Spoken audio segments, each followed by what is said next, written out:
Donc, mesdames et messieurs, bonsoir. Vous m'entendez bien? J'ai peut-être une petite voix rauque, donc je m'en excuse déjà à l'avance. Je vais parler un petit peu plus fort au besoin et n'hésitez pas, si jamais vous ne m'entendez pas très bien, à me faire de grands signes. Donc, bonsoir, bienvenue. Merci d'avoir répondu à l'invitation et de prendre de votre temps pour participer à cette séance d'information pour les travaux 2025 prévus à Griffintown, ainsi que ceux du quartier des Gares. Je m'appelle Sonia Dumont et je serai l'animatrice de la soirée. D'ailleurs, j'aime bien préciser que je suis une facilitatrice indépendante, que mes services ont été retenus par la Ville de Montréal pour assurer la modération de la rencontre de ce soir. D'ailleurs, je m'engage toujours à faciliter les rencontres dans un esprit d'ouverture et d'écoute, à agir de manière respectueuse et équitable envers les participantes et les participants, et afin de permettre l'expression d'une diversité de points de vue. La rencontre de ce soir a pour but de vous fournir de l'information sur les projets à Griffintown, plus particulièrement de vous présenter le bilan des travaux qui seront réalisés en 2025, de vous présenter les prochaines étapes concernant l'aménagement des parcs et espaces publics et de répondre à vos questions sur ce sujet. Prenez le temps de vous installer pour ceux qui sont ici avec nous en salle. Nous passerons une partie de la soirée ensemble. Vous aurez remarqué que je ne suis pas seule à l'avant, qu'il y a aussi plusieurs autres personnes présentes dans les premières rangées. Donc, je suis accompagnée d'élus, de professionnels de la Ville, des gens de l'arrondissement qui vont intervenir durant la rencontre, soit pour des présentations ou pendant la période de questions. Alors, je vous les présente. On a avec nous ce soir M. Benoît Doré, qui est à l'avant, qui est maire de l'arrondissement du Sud-Ouest et vice-président du comité exécutif responsable des finances, de l'habitation, de la stratégie immobilière, de l'évaluation foncière et des affaires juridiques. Bonsoir, M. Doré. On a aussi avec nous Mme Tan Chan Lee, qui est conseillère d'arrondissement pour le district Saint-Henri-Est, Petite-Bourgogne, Pointe-Saint-Charles, Griffintown. On a également aussi sur la scène et aussi dans la salle, on a Mme Amélie Bergeron, puis ils et elles auront l'opportunité de se présenter au moment opportun, mais juste pour que vous ayez en tête les personnes qui sont présentes.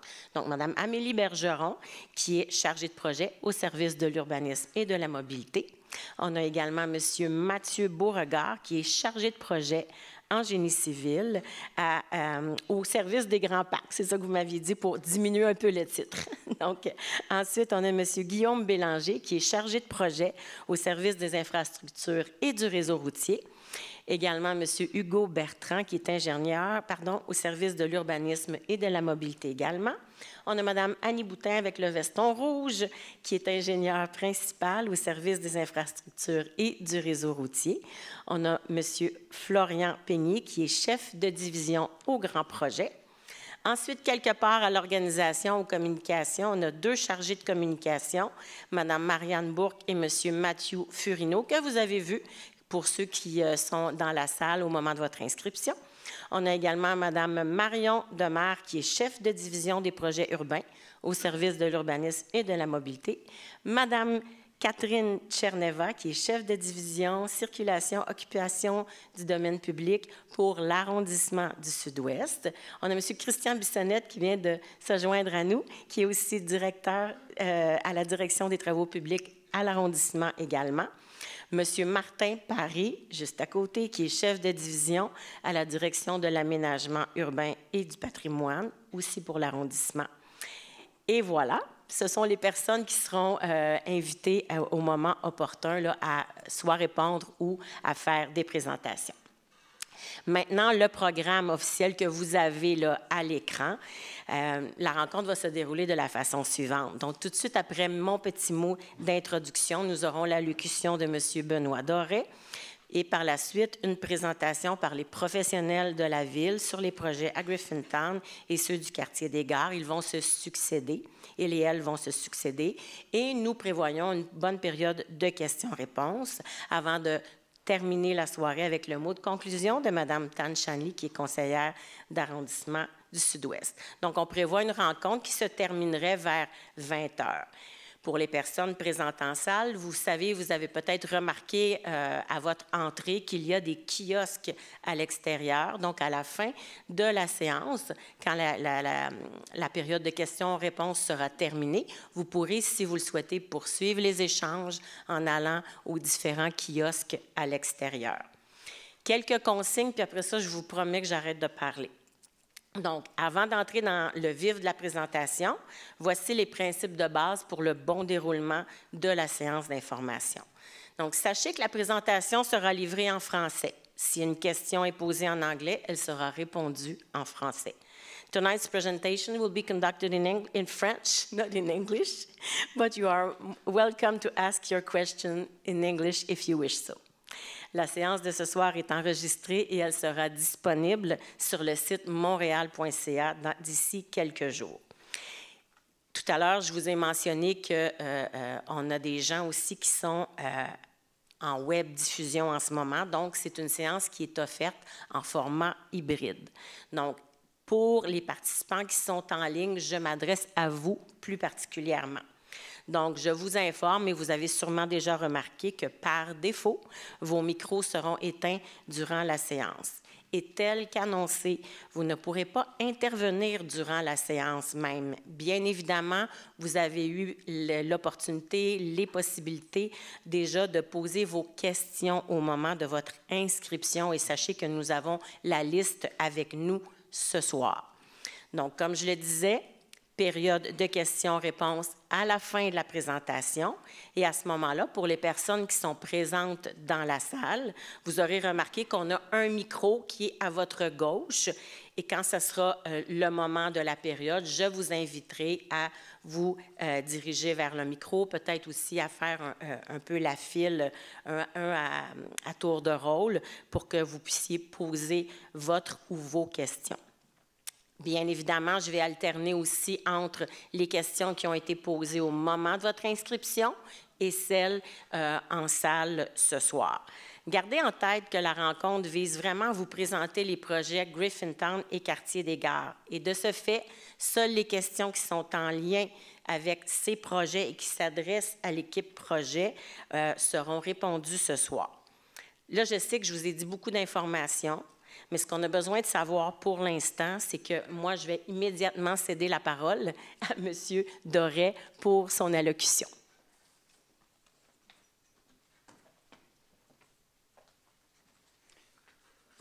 Merci beaucoup. Merci beaucoup tout le monde d'être là en aussi grand nombre.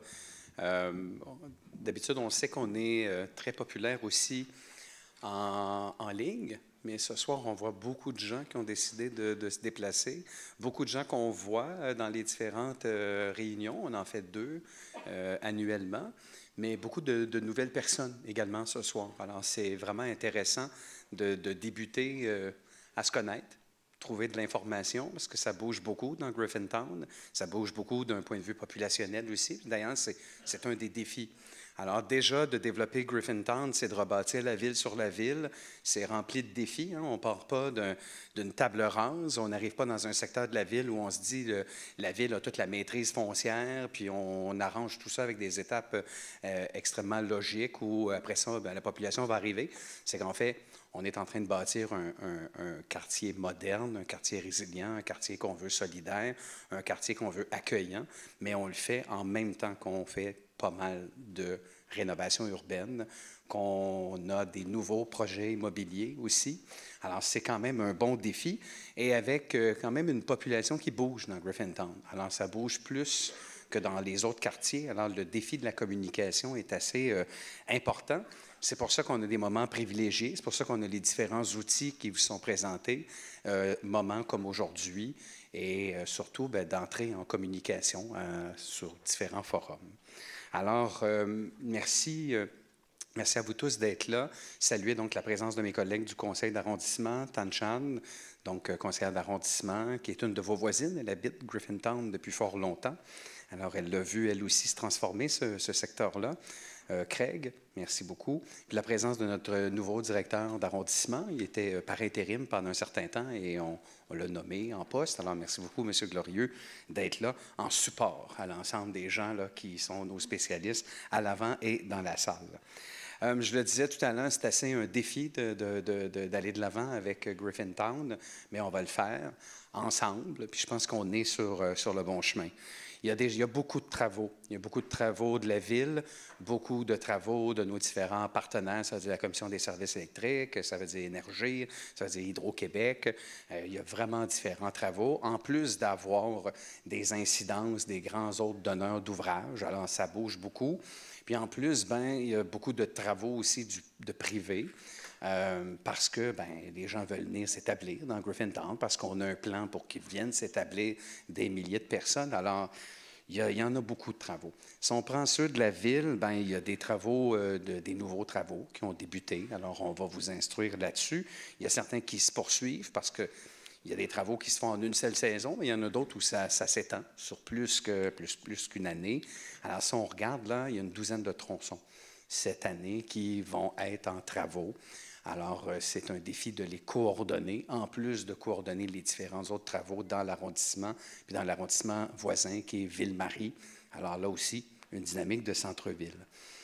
Aux gens qui nous diraient, il me semble que dans un quartier, comme dans n'importe quel quartier, il devrait y avoir une école. Vous savez qu'on s'est donné comme devoir d'arriver à une entente avec ce qui étaient les commissions scolaires avant, donc la commission scolaire de Montréal. Puis là, certains nous disent, est-ce qu'elle va arriver, l'école? Il me semble que c'est très long.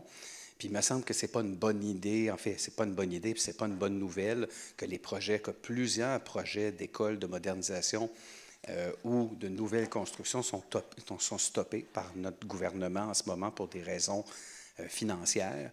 En fait, il y a une bonne et une mauvaise nouvelle là-dedans. La bonne, c'est qu'on peut continuer quand même de travailler avec le CSSDM pour le site. C'est au site au bassin, avec le parc du bassin à Gravier. Il y a déjà un parc qui est là. Une partie du parc va être transformée en parc-école. Donc, il y a des négociations qui sont en train d'être faites avec le CSSDM. Caractérisation du sol, il y a des travaux qui ont été faits. Le ministère de l'Environnement du Québec veut savoir, ça a tout été décontaminé, mais est-ce que c'est décontaminé correct pour un parc, alors que quand on décontamine pour une école, c'est différent. Donc, des tracasseries, mais on va y arriver. Puis ça, c'est la bonne nouvelle, on peut continuer. Ceci dit, après ça, est-ce qu'elle va arriver l'école puis elle va être construite? C'est là où, collectivement, je pense qu'il faut faire entendre notre voix au gouvernement en se disant que ça aurait bien du bon sens que dans un quartier qui aura facilement 25 000 personnes, c'est une petite ville. Alors, est-ce qu'on construirait une petite ville sans avoir une école? Je pense que la réponse, c'est non. Alors, on va vouloir continuer avec eux. Il y a différentes étapes qui ont déjà été franchies. On est à regarder sur la différente conception. Il y a des plans qui vont commencer. Alors, on peut continuer à travailler, mais collectivement, il faut faire pression. Puis, on a notre député aussi qui tente de nous aider à l'Assemblée nationale là-dessus. Sur les parcs, on pose beaucoup de questions. Les parcs, il est supposé avoir beaucoup de parcs. Mais oui, il est supposé en avoir 12 parcs qui vont être aménagés un peu partout dans Griffintown. Déjà, on a le parc du bassin à Gravier, il est fait depuis 2017. Les jeux d'eau, en fait, le jet d'eau et surtout les aménagements pour les enfants sont extrêmement populaires, très, très, très populaires. Est-ce qu'il est prévu d'en avoir d'autres? Oui. Et c'est le parc du bassin à bois en ce moment qui est en travail, qui est là. C'est un très beau parc. Vous allez voir des esquisses. Je vous invite à aller creuser après, parce qu'il y a des choses qu'on vous donne comme info. Puis il y en a d'autres où on vous dit, allez sur montréal.ca, allez vraiment sur Projet Griffintown, puis vous allez avoir de l'information, puis vous allez voir ce qui s'en vient dans les prochaines années. Mais déjà, aux parents qui nous disent, c'est déjà populaire, est-ce qu'il y en a d'autres dans le coin? Des aménagements pour les enfants, il y en a aussi à l'entrée de ville, Bonaventure, directement au coin de William. Donc, il y a des installations qui sont là pour les enfants et on est à faire les plans et devis pour le parc des eaux cachées. On nous demande en ce moment de travailler les installations pour les enfants. Puis, effectivement, avec la Ville-Centre, on y travaille. Alors, on a rencontré différents parents qui nous ont parlé de leurs idées. Puis elles vont se concrétiser. Alors, on va continuer d'échanger avec vous. L'important, c'est de savoir que l'espace de parc dans Griffintown, c'est 5,6 hectares qui s'en vient. C'est vraiment très important. Il y a vraiment beaucoup de verre qui s'en vient. On vous demande d'être patient. On vous a fait travailler avec nous sur les idéations en consultation publique. Il y a des gens qui viennent d'arriver dans le secteur ou dans la dernière année puis qui se disent, bien, ça va être quoi? Allez sur montréal.ca, puis vous allez voir ce qui a été travaillé avec vos voisins, vos voisines déjà. Ça va vous donner une idée, puis je pense que ça va faire en sorte que vous allez dire, bien moi, je vais continuer de m'impliquer dans mon quartier parce que c'est un défi dans Griffintown de créer du tissu social. S'assurer que les gens aient un attachement, qu'on parle avec nos voisins, puis qu'on voit dans le fond un esprit de solidarité, un esprit de voisinage qui se développe.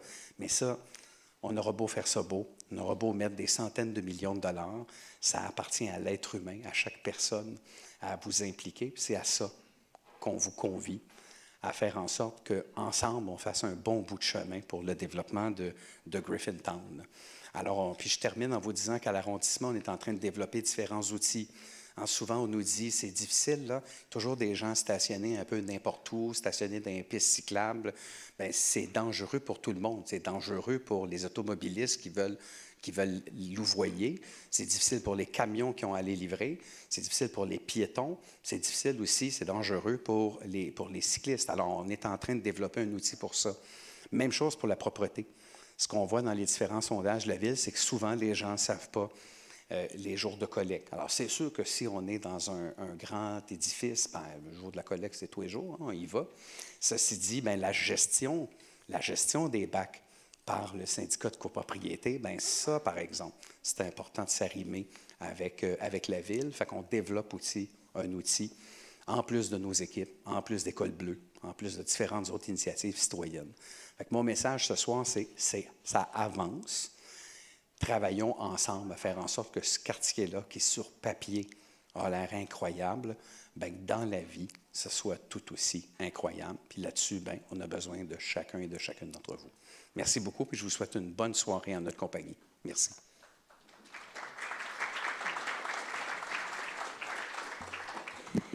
Donc, merci beaucoup, M. Doré, pour cette ouverture.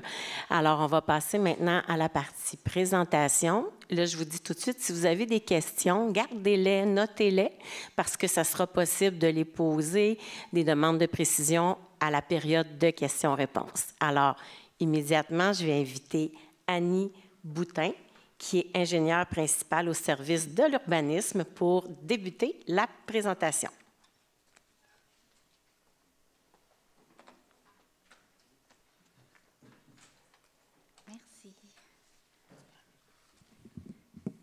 Merci.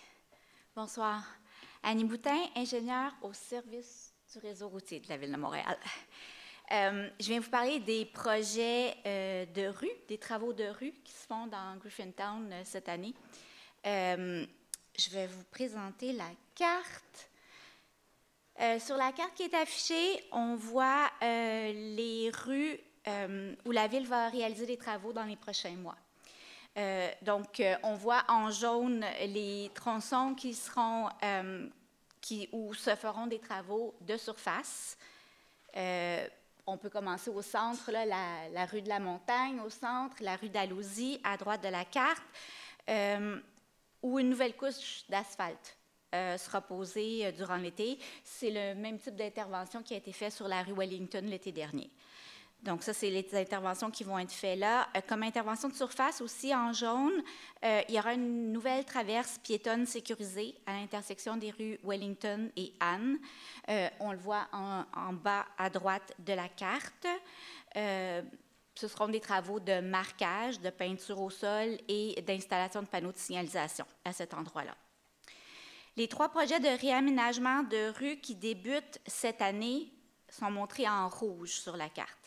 Il y a le projet de la rue Saint-Jacques au nord qui sera présenté par mon collègue juste après moi. Et il y a 2 chantiers qui débutent cette année dans Griffintown et je vais vous les décrire.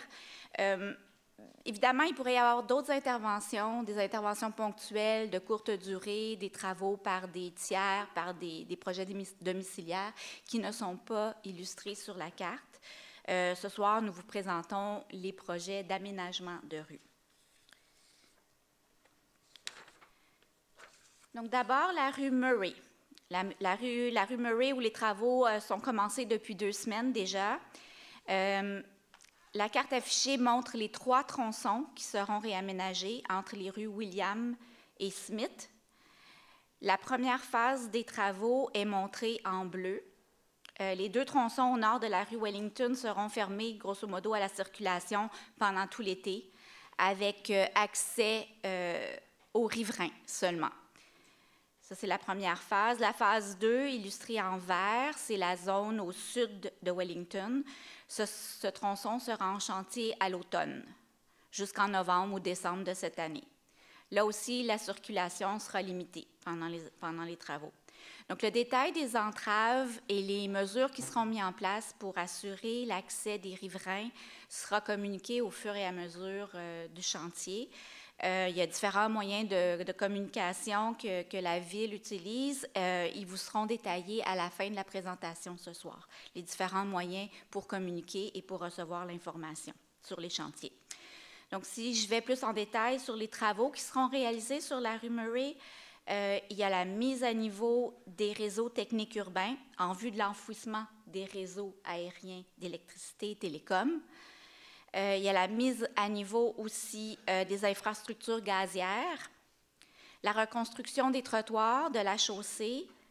Il va y avoir le remplacement des équipements d'éclairage, des lampadaires, le verdissement qui est important sur la rue par la plantation d'arbres, d'arbustes, de plantes vivaces aussi selon l'espace disponible. Les conduites d'eau ont déjà été faites sur cette rue, donc le chantier devrait pouvoir se terminer dans le courant de l'année 2025. Donc ça, c'est 2 images qui nous montrent à quoi ressemblera la rue Murray une fois le projet complété, avec les nouveaux trottoirs et les fosses de plantation. On voit la rue Murray à sens unique vers le sud, entre William et Ottawa. Puis, on voit la rue Murray à double sens au sud de Wellington.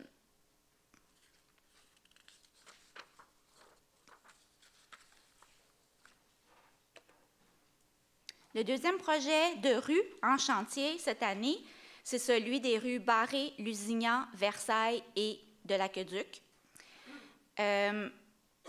Donc, la carte montre la localisation des travaux entre Guy et de la Montagne.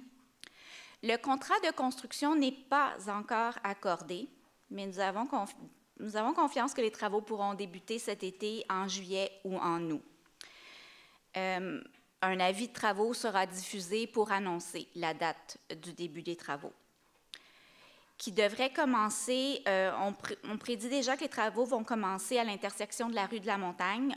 C'est montré en bleu sur la carte. Donc, l'intersection de la Montagne Barré sera fermée à la circulation pendant une période d'environ 1 mois, en juillet ou en août.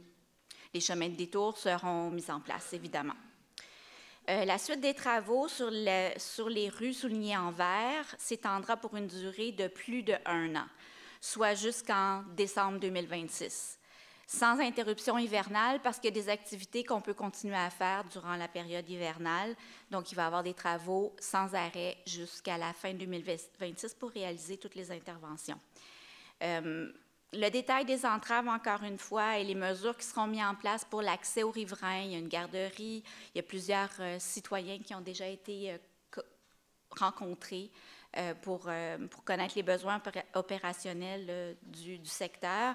Donc, l'information va continuer à être diffusée tout au long du chantier par les différents outils de communication dont dispose la Ville, qui seront détaillés à la fin. Vous aurez un numéro de téléphone, une adresse courriel pour obtenir les informations.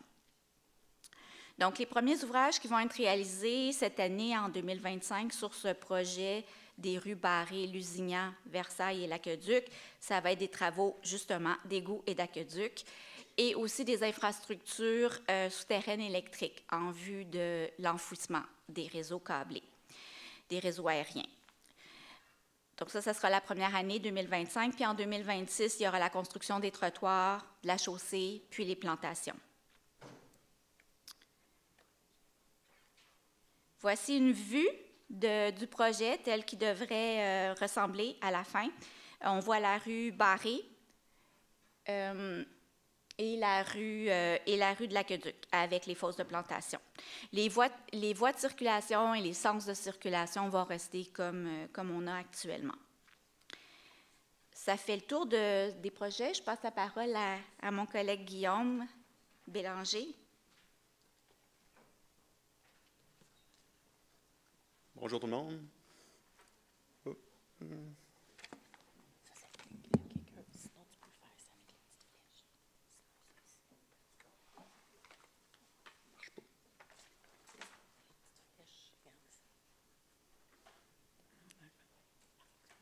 Ça marche pas. Il est coincé. Ouais. Ça marche pas non plus. Non plus. C'est laquelle là-dedans?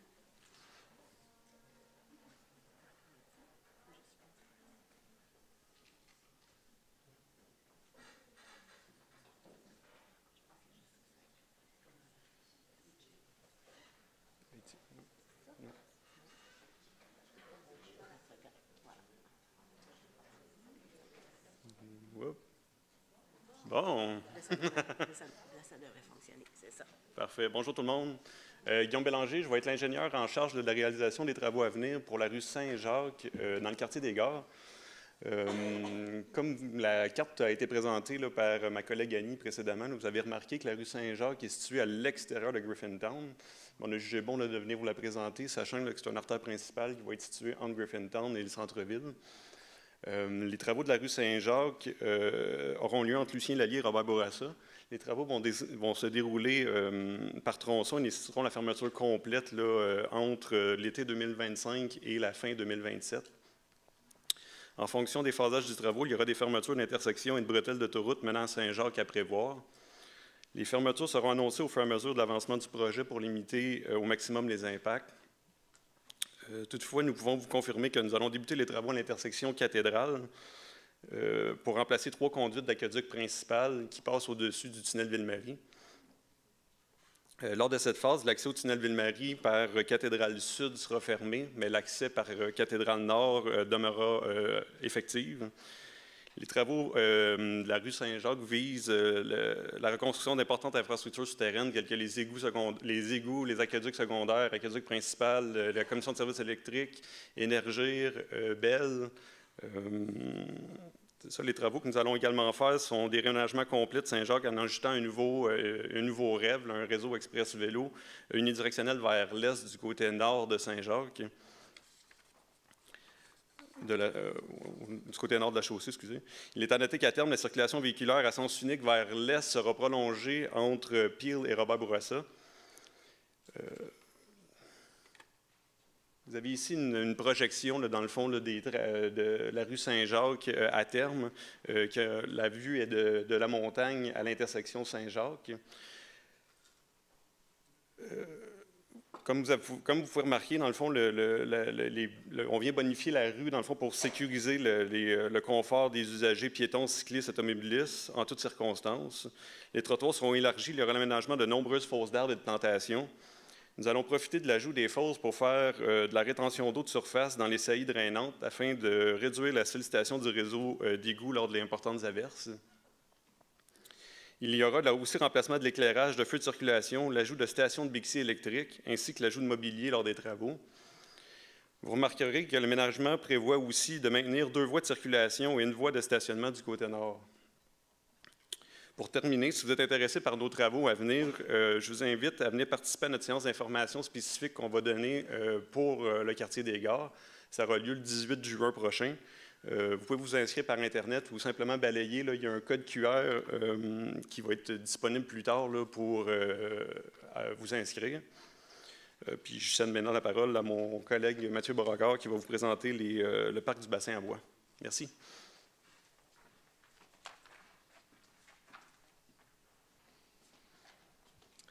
Bonjour.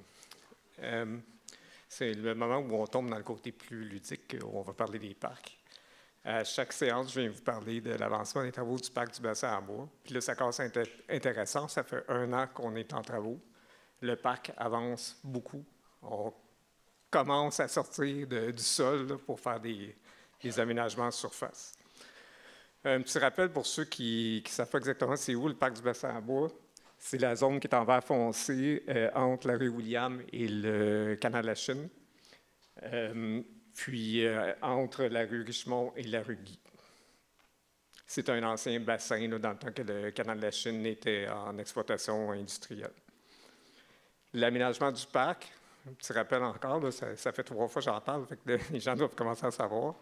L'équipement principal, la programmation principale, c'est une patinoire réfrigérée avec un pavillon qui va comporter un vestiaire avec des toilettes, un garage là, pour l'exploitation du parc pour ranger les ammonies et évidemment tous les équipements mécaniques qui sont requis pour la réfrigération. Près de la rue William, à gauche complètement, il y a une petite place publique qui est un peu la continuité de la place des Armeurs qui a été faite en 2022. Et du côté sud de la rue des Bassins, c'est un endroit un peu plus vert, un peu plus tranquille, une plaine gazonnée avec des chaises longues, des passerelles, tout ça, un endroit plus de détente. Les travaux réalisés à date, comme si vous passez encore, vous avez pu le voir, on a fait des gros travaux de réhabilitation des sols parce que les sols étaient contaminés. On a commencé à construire le pavillon et on a fait tout ce qui est ouvrage terrain, réseau d'égouts, drainage, débranchement d'égouts aqueducs pour la construction, tout en lien avec l'aménagement du parc. Ce qu'on est en train de faire en ce moment, jusqu'à la mi-août environ, c'est tout le volet réfrigération du projet, c'est-à-dire la patinoire réfrigérée en soi avec la dalle réfrigérante et tous les équipements mécaniques qui sont liés à la réfrigération de la patinoire. Aussi, en ce moment, jusqu'au début, mais en ce moment, en fait, depuis cet automne, jusqu'au début septembre environ, on est en train de finir le bâtiment, le pavillon. Les travaux en architecture qui restent à faire, c'est tout ce qui est finition, l'isolation extérieure, le revêtement extérieur en bois, à l'intérieur, les planchers, les murs, le mobilier, tout ce qui est vraiment décoration.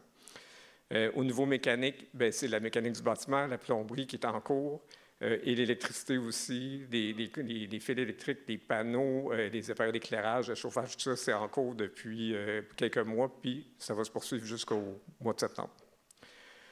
Et après, en parallèle, on a quand même un chantier qui nous permet de faire plusieurs choses.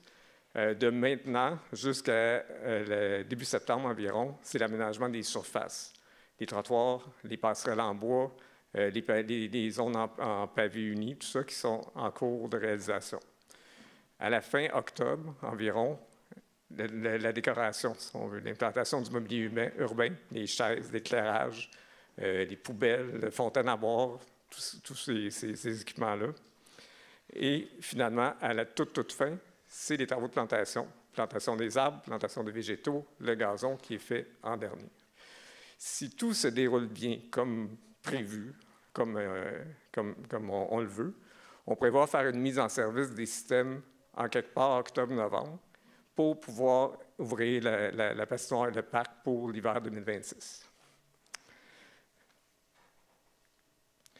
Mais malheureusement, il faut quand même souffrir un petit peu quand on fait des travaux. Il reste 3 entraves qui sont liées à la réalisation des travaux du parc du bassin à bois. La plus importante, ça va être la fermeture de la rue des Bassins pendant environ 4 semaines pour réparer les trottoirs, puis la chaussée suite aux travaux de raccordement qu'on a fait dans la rue, d'égouts aqueducs, électricité, télécommunications. Ensuite, il va y avoir une déviation de la piste cyclable de la rue William pendant environ 3 semaines, dans le but d'aménager la place publique que je vous parlais tantôt, qui est sur le bord de la rue William, pour pas qu'il y ait de conflit entre les travaux et les usagers. Il va y avoir une déviation qui va être faite pour la sécurité. Et exactement la même chose de l'autre côté, du côté du canal de la Chine. On a des travaux qui vont jusqu'à la limite là, de l'asphalte de la piste cyclable. Alors, on doit fermer, on va dévier la piste cyclable pendant environ 2 semaines pour compléter ces travaux-là en toute sécurité pour tout le monde. Je vous montre des photos rapidement pour vous montrer l'avancement des travaux. À gauche, vous avez justement la dalle structurale de la patinoire réfrigérée. Elle venait tout juste d'être coulée, puis elle faisait une cure à l'eau. Il arrosait pour la cure du béton, pour le durcissement du béton. À droite, il y a le mur vestige de l'ancien bassin qui était là, qui est en train d'être reconstruit. Les blocs ont été déplacés par le temps, tout ça. Puis là, avec des maçons experts, on est en train de refaire ce mur patrimonial-là, qui va être exposé, qui va être visible mis en valeur dans la partie nord du parc. Ici, à gauche, vous avez le mur extérieur du pavillon. Comme je disais, il manque l'isolation, il manque le revêtement. Mais en même temps, on peut voir les grandes fenêtres qui vont faire que le vestiaire, le local public à l'intérieur va être très éclairé puis va offrir une vue sur le parc. À droite, à l'intérieur, comme vous voyez, c'est encore très, très rough comme construction. Mais à gauche, vous voyez les panneaux de contreplaqué là, qui bouchent les fenêtres qu'on voyait sur l'autre photo. Puis dans le fond de cette salle-là, il y a des toilettes qui vont être publiques. Puis à droite, ça va être le local de prêt de patin. Ici, c'est le sous-sol, l'endroit, la salle mécanique, où il y a un entremêlement assez phénoménal de pompes, vannes, de tuyaux, d'appareils avec des formes bizarres, d'un refroidisseur de surmure, un laveur d'air, tous les équipements qui sont requis pour faire fonctionner le système de réfrigération. Je vais maintenant passer la parole à Amélie qui va vous parler de la conception du parc des eaux cachées.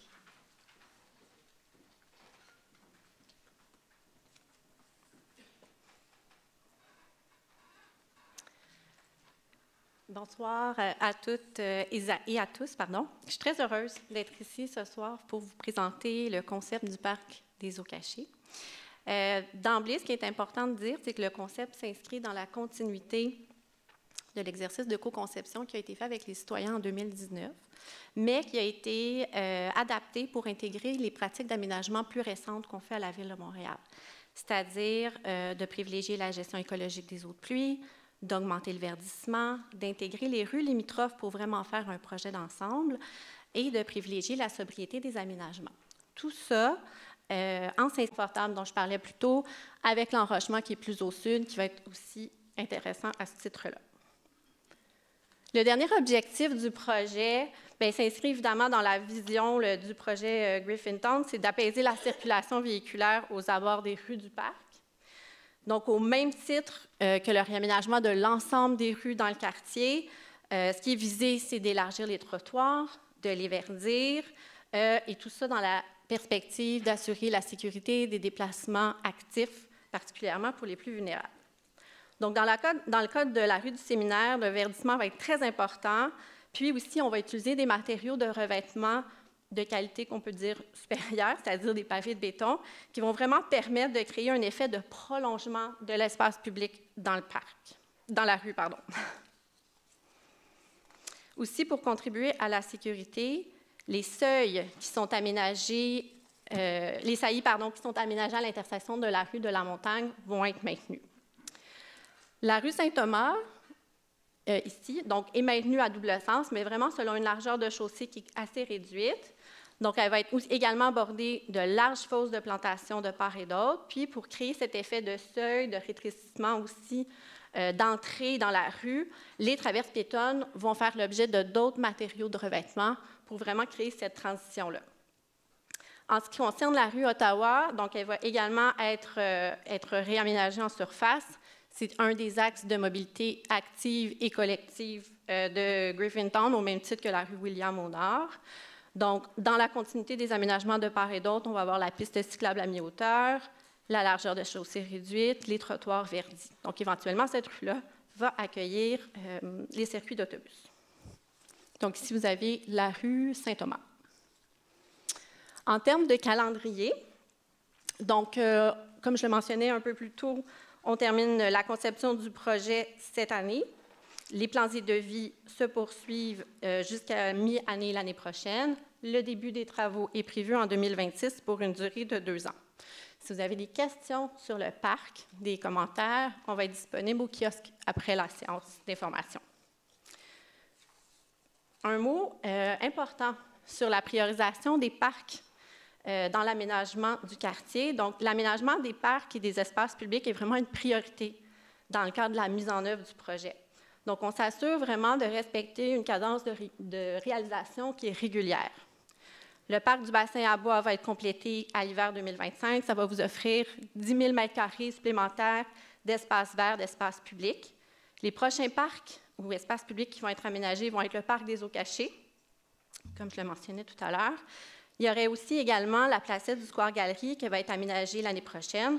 On vous revient très prochainement sur son aménagement via les différents canaux de communication du projet. Selon notre planification, viendra ensuite la place William Dowd, dont les travaux doivent être planifiés en continuité avec le partenaire de la Ville. Ensuite, en ce qui concerne le parc archéologique de la Pointe-des-Seigneurs, des études préparatoires sont en cours, notamment études fauniques et floristiques. Elles vont permettre de déterminer de façon beaucoup plus fine le calendrier d'aménagement. Le parc Mary Griffin, qui est un parc très important pour le quartier, évidemment, le calendrier d'aménagement définitif se fait en continuité avec celui de notre partenaire, CDPQ Infra, pour la construction de la station REM. Néanmoins, ce qui est important d'affirmer, c'est qu'on est conscient des besoins dans le secteur, qu'on vous a entendu la dernière fois et qu'on continue de travailler pour vous offrir un espace d'appropriation dans le quartier. On espère vous revenir avec des bonnes nouvelles très bientôt. Donc, encore une fois, pour plus d'informations sur le calendrier de réalisation des parcs, des espaces publics, nous serons disponibles au kiosque après la séance pour répondre à vos questions. Donc, je passe maintenant la parole à Marianne Bourque, qui est chargée de communication au service des ressources humaines et des communications de la Ville de Montréal. Merci beaucoup.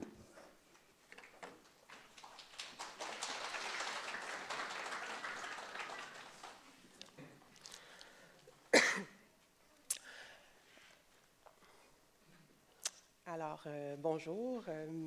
Je suis ici pour vous parler de plusieurs outils de communication qui sont disponibles pour vous permettre de demeurer informé sur le projet Griffintown.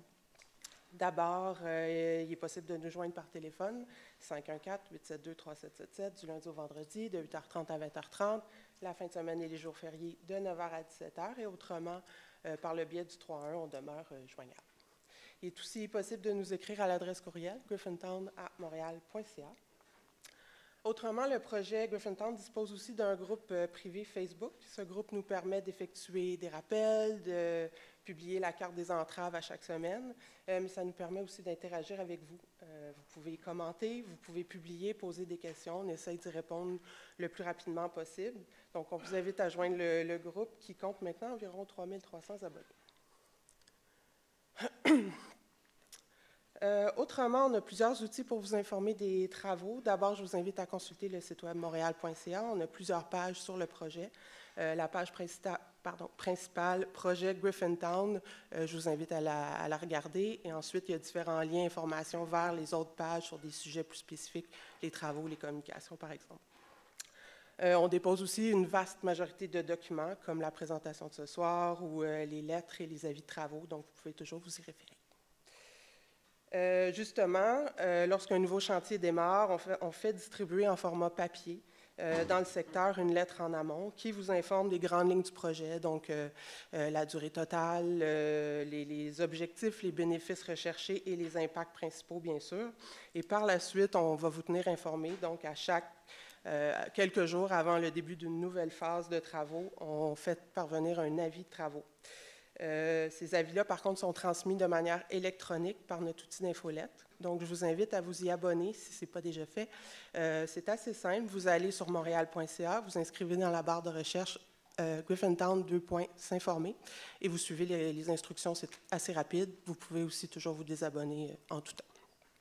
Pour vous inscrire pour les avis alertes, c'est la même procédure. Par contre, les avis alertes sont transmis pour communiquer des situations imprévues, exceptionnelles, donc c'est complémentaire.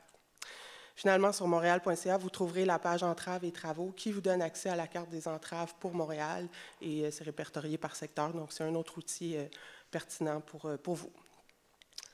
On a aussi un comité de bon voisinage, donc à travers des rencontres ponctuelles, le comité vise à soulever les problématiques, à en discuter et surtout à essayer d'arriver avec des mesures pour atténuer les impacts.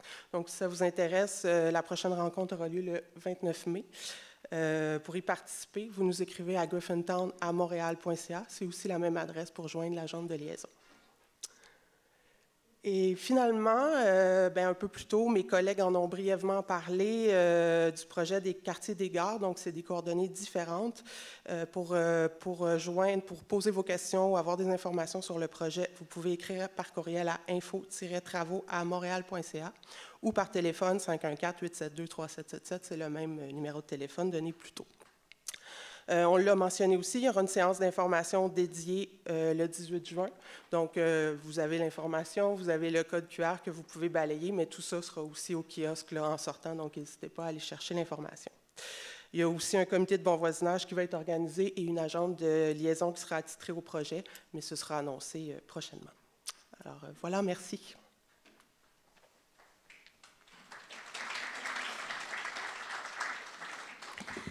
Donc, bien, merci aux intervenantes, merci aux intervenants. Alors, on est rendu maintenant à la période de questions-réponses de la soirée. Avant de commencer, je vais nous rappeler certaines règles pour le bon fonctionnement de cette partie de la rencontre. Alors, je nous invite à participer aux échanges dans un esprit de tolérance et d'ouverture en respectant les opinions des autres. Je vous inviterai aussi à limiter votre intervention à une question et à une sous-question sur le même sujet afin de donner la chance à un maximum de personnes d'intervenir. Dans un même ordre d'idées, les questions dont le sujet a déjà été abordé, bien, elles seront considérées comme ayant été répondues. Alors, les intervenants ce soir vont faire de leur mieux pour répondre à vos questions en 1 à 2 minutes. Sachez que les commentaires qui ne respecteraient pas le décorum ou qui ne seraient pas respectueux ne seraient pas tolérés. Alors, le micro va déjà être ouvert. Donc, le micro est ouvert.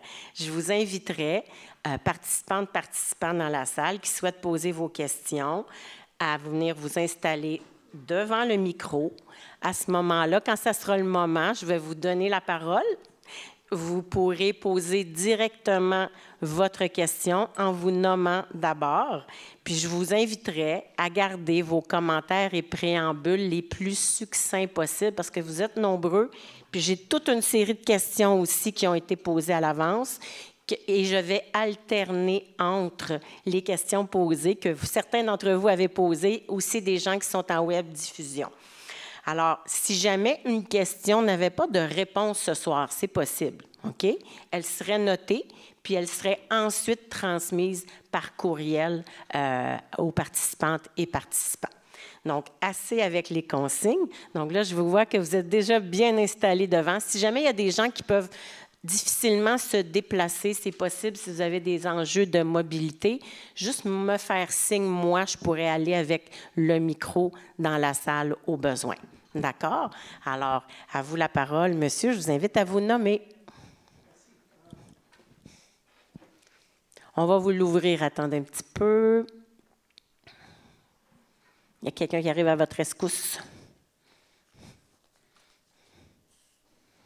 Ça fonctionne?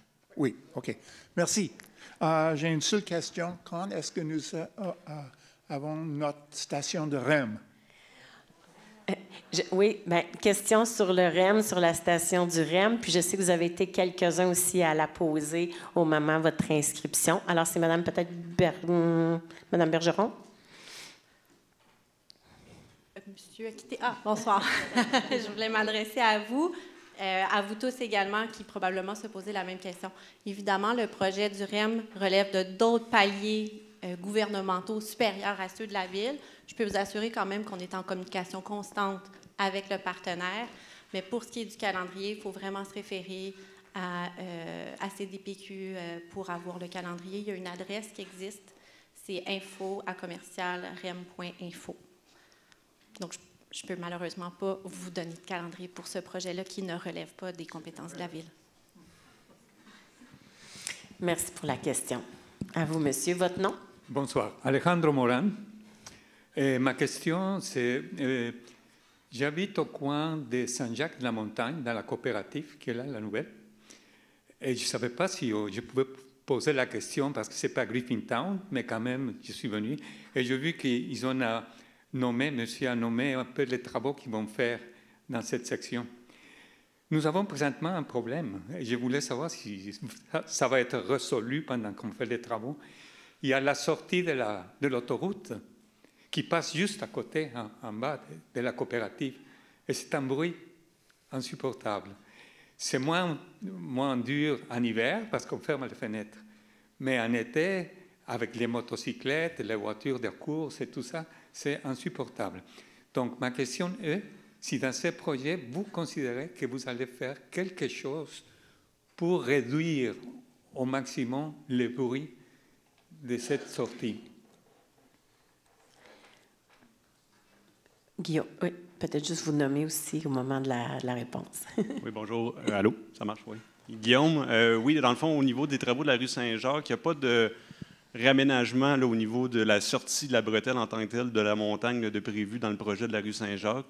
Ça reste que dans le quartier des Gares, il y a d'autres phases de travaux là, qui sont présentement à l'étude aussi là, au niveau de Saint-Antoine, par exemple, ou du parc Ville-Marie, potentiellement à venir aussi, là, qui sont présentement à l'étude.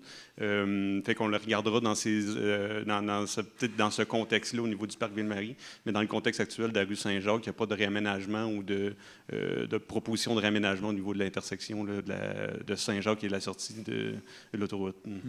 Donc, ça comprendra combien de temps pour l'autre projet? La planification, dans le fond, au niveau de Saint-Antoine, on vise la partir en travaux suivant les travaux de la rue Saint-Jacques qui vont se l'échelonner de 2025 à 2027. Fait qu'au niveau de Saint-Antoine, c'est la prochaine phase. Puis après ça, en parallèle, il y a le parc Ville-Marie qu'on va situer dans le temps là, aussi, là, en fonction des travaux qui avancent, là, autant de Saint-Antoine que Saint-Jacques. Donc, juste pour savoir, il y aura une possibilité de régler ça dans l'avenir? On va le regarder. C'est sûr qu'on est en discussion aussi avec le ministère. Les bretelles sont sous juridiction du ministère. Fait qu'on va être en partenariat, comme l'habitude, avec le projet du quartier des Gares avec le ministère. Mais on va l'évaluer, puis on va le regarder, puis on va vous revenir en temps et lieu s'il y a un réménagement proposé. Et juste pour finir, comment on peut avoir un suivi ou quelque chose commun? Je vous invite à venir à la séance d'information directement pour Saint-Jacques. On va avoir un agent de liaison aussi qui va être attitré au projet. Là, fait que pour toutes les questions, là, s'il y a des enjeux au niveau du chantier ou quoi que ce soit, on va avoir une porte d'entrée directe là, pour répondre à ces questions-là. Puis on va regarder là, dans le fond, tout au long du projet, là, à atténuer le plus possible là, les impacts là, du projet pour les citoyens. Ça, c'est le 18 juin, c'est ça? Exact, la séance d'information pour Saint-Jacques. Okay. Merci. Merci à vous. Merci beaucoup pour la question. Je vous ai remis d'ailleurs les détails pour la séance. Est-ce que vous me permettez d'aller avec une question qui a été posée à l'inscription de Mme Michèle Goulet? Donc, elle s'interroge, quels sont les plans de la ville et de l'arrondissement pour le parc des Seigneurs, au coin des Seigneurs et Canal? Et, petit commentaire supplémentaire, il y a des personnes sans abri en plus grand nombre. Est-il prévu de nettoyer et de réparer les clôtures? Bonsoir. Donc, on m'a demandé de me renommer. Donc, Amélie Bergeron au service de l'urbanisme et de la mobilité. Le parc qui est évoqué par cette question-là est le parc archéologique de la Pointe des Seigneurs. Donc, pour rappel, ce parc-là a été longtemps fermé à la population. On a réactivé le dossier en 2023. On conduit en ce moment des études préparatoires. Donc, j'ai parlé d'une étude faunique et floristique. Il va aussi y avoir une étude sur l'état des mesures de mitigation qui ont été mises en place pour des mesures de protection environnementale, qui ont été mises en place lors des travaux sur une partie du secteur. Donc, c'est l'étape où on est en ce moment. Ces études-là vont permettre de vraiment définir avec plus de certitude le calendrier d'aménagement. Ce qui est prévu pour ce parc-là, c'est vraiment un espace de détente. On souhaite simplement mettre en valeur l'histoire du lieu, mettre en valeur les vestiges. Il n'y aura pas d'intervention forte dans le secteur. C'est un lieu qui parle de lui-même. Maintenant, par rapport à la sécurisation du site, on sait qu'en amont, aux études, il y a eu des interventions pour sécuriser le parc. Il y a des clôtures qui ont été mises en place. Donc, l'arrondissement est en vigilance là, par rapport à cette situation-là pour s'assurer que l'endroit demeure sécuritaire. Merci beaucoup. À vous, madame. Bonsoir, Sylvie Rochette. Merci pour les présentations. Quand vous avez parlé du parc des bassins en bois, vous avez mentionné, entre autres, que vous étiez pour refaire les trottoirs qui étaient démantibulés par la construction. Maintenant, tout le long des bassins, il y a eu beaucoup de constructions et beaucoup de trottoirs démantibulés. Alors, je me demandais si ça allait dans le... si vous étiez pour le faire également. Bonsoir, Christian Bissonnette, directeur de travaux publics à l'arrondissement du Sud-Ouest. Donc, en fait, ça recoupe une question qu'on a aussi eue à l'avance de la rencontre et dans les rencontres antérieures. Donc, effectivement, les trottoirs sur des bassins nécessitent là, des interventions à nouveau. D'une part, pour venir réparer ce qui a été brisé durant les différents projets, mais aussi pour venir atteindre les normes en termes d'accessibilité. Donc, il y aura à reprendre là, un certain espace qui aujourd'hui est souvent le gazon là, devant les immeubles, donc pour élargir et assurer une accessibilité universelle et que ça réponde aux normes. Ceci dit, vous savez, il y a une intensité au niveau des interventions qui est très importante. Donc, venir s'insérer pour des travaux qui sont majeurs, c'est-à-dire on vient vraiment sur les trottoirs, donc en plein milieu de la rue, tous les travaux, ça devient complexe à s'insérer. Donc, évidemment, on regarde pour pouvoir entrer dans le calendrier de réalisation en fonction des autres ouvrages qui sont réalisés. Effectivement, par opportunité, certaines interventions sont faites. Effectivement, devant le parc aujourd'hui en construction. Et là, on parle de la rue Murray qui sera bientôt reconstruite. Il y a Éléonore qui a un petit projet parce qu'il y a une absence de trottoir totalement. Et les autres interventions, c'est de la sécurisation. Donc, on vient ponctuellement, des fois par asphalte, des fois par béton, venir faire certaines interventions pour sécuriser. Mais la reconstruction, on peut parler encore de plusieurs mois, voire des années, là, avant de pouvoir rentrer dans le calendrier et venir faire disons, pas remplacement, mais les réparations. Parfait, merci. Merci beaucoup pour la question. Quelques questions qui ont été posées au moment de l'inscription, parce que je ne voudrais pas que les personnes qui nous écoutent se sentent laissées pour compte. Quel est le projet pour la rue Anne? Est-ce un parc et à quand la fin des travaux? Madame Bergeron. Oui, bonsoir. Donc, la rue Anne, normalement, devrait être réaménagée conjointement avec l'aménagement du parc Mary Griffin. Maintenant, j'y reviens. C'est vraiment important. C'est une question qui a été beaucoup soulevée dans les questions, qui est revenue beaucoup dans les questions à l'avance. Donc, ce qu'on souhaite faire, c'est vraiment de réaménager le futur parc et les rues adjacentes dans un projet d'ensemble. Évidemment, le site a été utilisé comme aire logistique précédemment par CDPQ Infra, va l'être à nouveau pour la construction du REM. Donc, l'aménagement définitif du parc va se faire en continuité avec les travaux de notre partenaire. Maintenant, je le rappelle, c'est important, on vous a entendu, on sait qu'il y a des besoins de verdissement dans le secteur, on travaille actuellement très fort pour vous offrir un espace d'appropriation le plus rapidement possible. Donc, on espère vous revenir très prochainement avec des bonnes nouvelles à ce sujet-là. Puis peut-être de rappeler de nouveau là, les informations en lien avec le REM, c'est vraiment info@rem.info. C'est vraiment eux qui possèdent l'information plus détaillée. Merci, Mme Bergeron.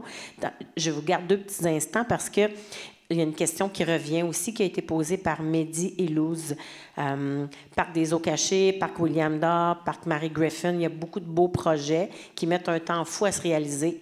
Tout à l'heure, vous avez parlé un peu d'échéancier. Pouvez-vous avoir, c'est pas moi qui pose la question, là, pouvons-nous avoir un échéancier clair pour chacun d'eux, s'il vous plaît?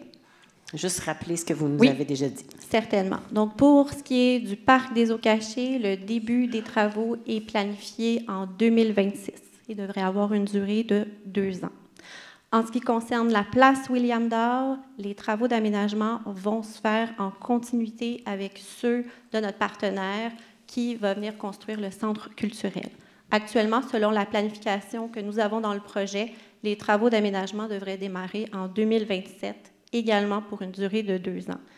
Quant au parc Mary Griffin, donc j'ai développé sur ce parc-là à la question précédente. Donc, on est en arrimage avec le partenaire. Par contre, en attendant, on s'engage à vous revenir avec un projet d'appropriation dans le secteur très prochainement. On espère vous revenir rapidement avec des bonnes nouvelles. Merci beaucoup. Monsieur, votre nom, votre question. Oui, François Huppé. Merci beaucoup pour le passage piéton au coin Wellington et Anne. Ça va être apprécié. Est-ce que ça va comprendre des feux clignotants avec activation, un bouton d'activation pour piétons? Non, je peux le prendre, il n'y a pas de souci. Oui. Peut-être, merci pour votre question. Effectivement, le projet d'aménagement de la traverse piétonne prévoit du marquage au sol et aussi de la signalisation, donc avec feu clignotant. En ce qui concerne l'activation, je pense que oui. Je préfère vous revenir par écrit avec une réponse formelle, si ça va être effectivement avec activation manuelle. Merci. Merci pour la question. Madame. Bonjour, moi c'est Célia. J'habite à Griffintown depuis environ 2 ans et principalement je marche dans mon quartier et j'avoue être souvent en concurrence entre guillemets avec les automobilistes. Donc par rapport à ça, je voulais soulever des éléments sur la signalisation vu que vous en avez pas mal parlé. Sachant qu'il y a un projet sur le parc des eaux cachées avec, j'ai vu 2 artères boisées, traces qui seraient vers le niveau de Séminaire. Je pense que ce serait bien que côté Séminaire et montagne, en fait, on mette enfin un passage piéton parce qu'on a comme une rue qui est Séminaire, qui tombe sur la montagne, qui est accessible aux voitures, qui va être proche en même temps d'un parc assez fréquenté. Et actuellement, on ne peut juste pas traverser. On est obligé soit de traverser sur Ottawa ou William. Et donc, au milieu, ce serait vraiment utile d'avoir un passage piéton. Et sinon, c'était par rapport aux signalisations existantes. Il y en a une que je trouve assez dangereuse, en fait, où plusieurs fois, j'ai manqué d'avoir un accident en marchant. C'est au niveau de l'écluse, sur la rue des Seigneurs. En fait, si on veut traverser le canal, enfin, pas le canal, mais si on veut aller de l'autre côté de la rue pour continuer le canal, il y a la possibilité de prendre la piste cyclable, qui est quand même réservée aux vélos. Et pour les piétons, en fait, il n'y a absolument pas d'accès. Donc, souvent, je regarde, la rue, en plus, elle tourne, donc il y a un angle mort. Il y a une signalisation, en fait, qui n'est jamais respectée. Je me suis déjà fait insulter par des automobilistes. Donc, c'est vraiment gênant et dangereux.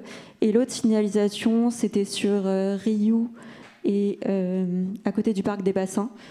Il y a pas mal de signalisations pour les voitures et les automobilistes ne respectent pas, en fait. Donc, c'est vraiment dommage parce qu'on a un quartier qu'on essaye d'avoir à taille humaine avec des commerces, une vie de quartier, etc. Mais en fait, se déplacer en tant que piéton, c'est souvent difficile, en fait. Voilà. Merci. Oui. Ben, j'aimerais...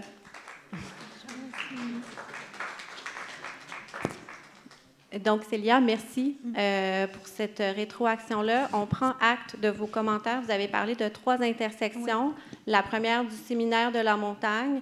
Votre commentaire tombe à point. On va le regarder. On va démarrer les plans et devis. Donc, pour cette rue-là, il y a quand même une saillie déjà là, qui permet de réduire le temps de traverse, mais on garde en tête cet enjeu-là, c'est important. Vous avez aussi parlé de la rue des Seigneurs, où il y a une courbe actuellement. Ce secteur-là, ce tronçon-là, fait actuellement aussi l'objet d'une conception. Il y a différentes mesures pour sécuriser cette rue-là. Donc, je vous rassure, il va y avoir des éléments correctifs à la géométrie actuelle qui vont être apportés. Vous avez aussi parlé de l'intersection Rio et des Bassins. Cette intersection-là, par contre, elle est complétée, mais on prend acte de votre commentaire et puis on va regarder ce qui peut être fait à ce sujet-là. Merci beaucoup. Merci beaucoup. Merci pour les commentaires et pour avoir posé les questions. Au moment de l'inscription, Marion Perret. Je constate que plusieurs rues de notre arrondissement sont très minéralisées, beaucoup d'asphalte, peu ou pas de végétation et de hauts immeubles qui accentuent la chaleur en été. Quelles sont les mesures de verdissement à venir? Première question. Et où, en attendant que les arbres plantés s'épanouissent, est-ce qu'il est prévu l'aménagement d'îlots de fraîcheur, installation de bacs avec des arbres ou d'autres formes de verdissement temporaire ou permanent pour améliorer le confort et la qualité de vie des résidents pendant les périodes de grande chaleur? Donc, en lien avec le verdissement. Oui, donc c'est une excellente question, encore une fois. Évidemment, dans la vision du projet, on privilégie l'élargissement des trottoirs, le verdissement, la réduction de la place de l'automobile. Dans certains cas, on doit prioriser le réaménagement de certaines rues. C'est ce qui est arrivé, par exemple, pour la rue William. Donc, on a dû intervenir rapidement pour venir mettre à niveau les infrastructures. Cette mesure-là a été prise. Donc, on est venu mettre à niveau les infrastructures, préparer aussi les infrastructures pour l'enfouissement. Mais la décision a été prise de venir aménager seulement en surface temporaire. Donc, pourquoi cette stratégie-là a été adoptée? C'est pour éviter que les développements privés ensuite viennent défaire, viennent abîmer les aménagements, les plantations. Donc, c'est ce qui explique, par exemple, le cas de la rue William. C'est une stratégie qui a été adoptée qu'on essaie de mettre plutôt de côté maintenant. Maintenant, beaucoup de rues qui ont été réaménagées font place à du verdissement important. Seulement l'année dernière, il y a la rue des Bassins, la rue Ollier, il y a la rue Yonge-Sud, il y a la rue aussi Rio, qui est très intéressante au niveau du verdissement. Ce qui est prévu pour verdir, bien évidemment, c'est des fosses de plantation, c'est des plantations importantes. Ce qui va venir contribuer aussi au verdissement des rues qui sont plus minérales, ça va être l'ajout des parcs. Donc, je vous parlais, le parc du bassin à bois va être complété cette année. Donc, pour la portion en bordure de la rue William, on va apporter un certain verdissement. Le parc des eaux cachées aussi, en bordure des rues, on prévoit énormément de verdissement. Donc, cet appel au vert dans le cadre des rues. Autre point important aussi, c'est que le projet se construit sur lui-même. On fait des bilans. Il y a des essais-erreurs. Ce qu'on constate aussi, c'est que pour certaines rues où il y avait des grilles entourant les fosses de plantation, c'est peut-être moins requis parce qu'il n'y a pas le passage piétonnier qu'on estimait ou ce n'est pas nécessairement requis. Donc, pour certaines rues où c'est justifié, on va retirer des grilles pour justement qu'il y ait beaucoup plus de verdissement, de déminéralisation pour apporter cet élément vert davantage. Merci. Merci pour les précisions. Madame, votre nom, votre question. Oui. Bonjour, mon nom c'est Anna. Ma question va peut-être dans la direction un peu opposée. J'apprécie tous les projets pour rendre Griffintown plus vert. Je pense qu'on a besoin de tout ça. Mais il y a aussi un sujet que je pense qu'on ne peut pas ignorer. Il s'agit des stationnements.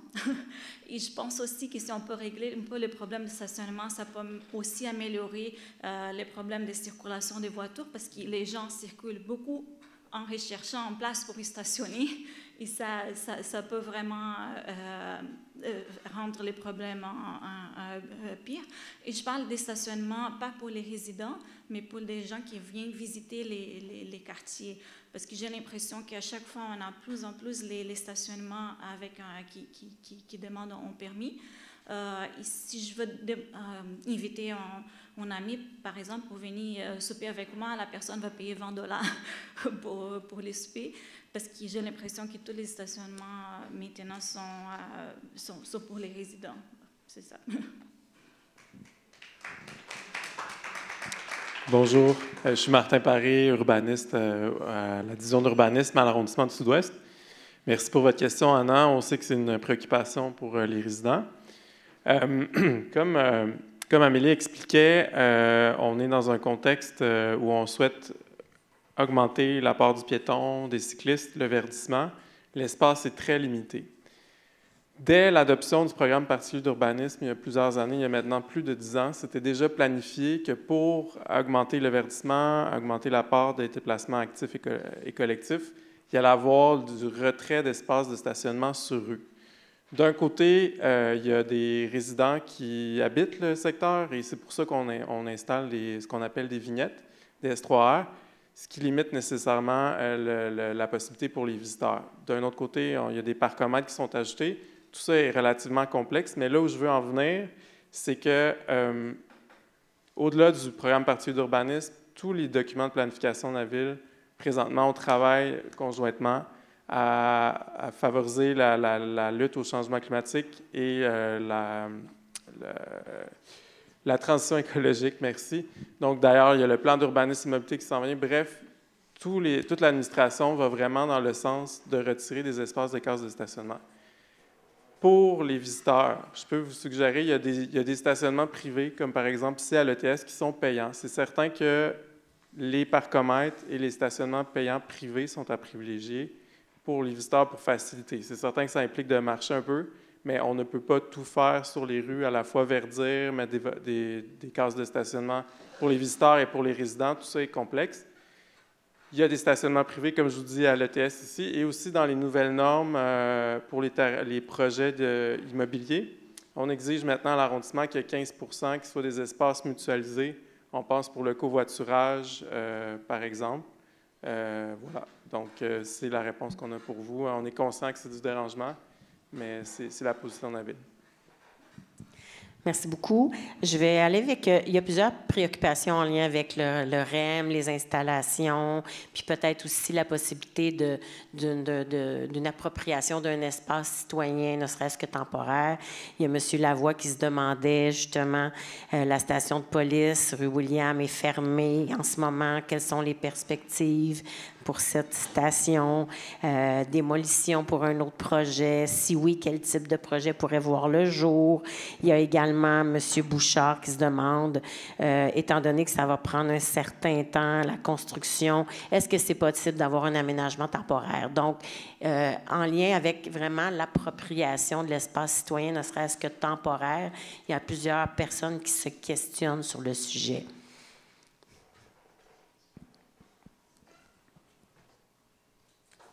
Oui, merci. Bien, on a pris acte de ces commentaires-là, de ces questions-là. Pour le moment, ce qu'on regarde, c'est davantage du côté du secteur est du projet pour l'aménagement temporaire.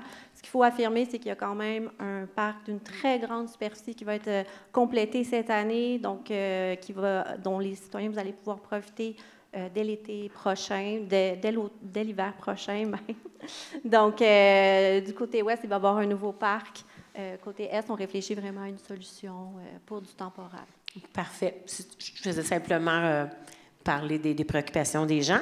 Ensuite, avant de vous donner la parole, monsieur, commentaire toujours en lien avec les passages piétons, celui-ci de monsieur Doiron.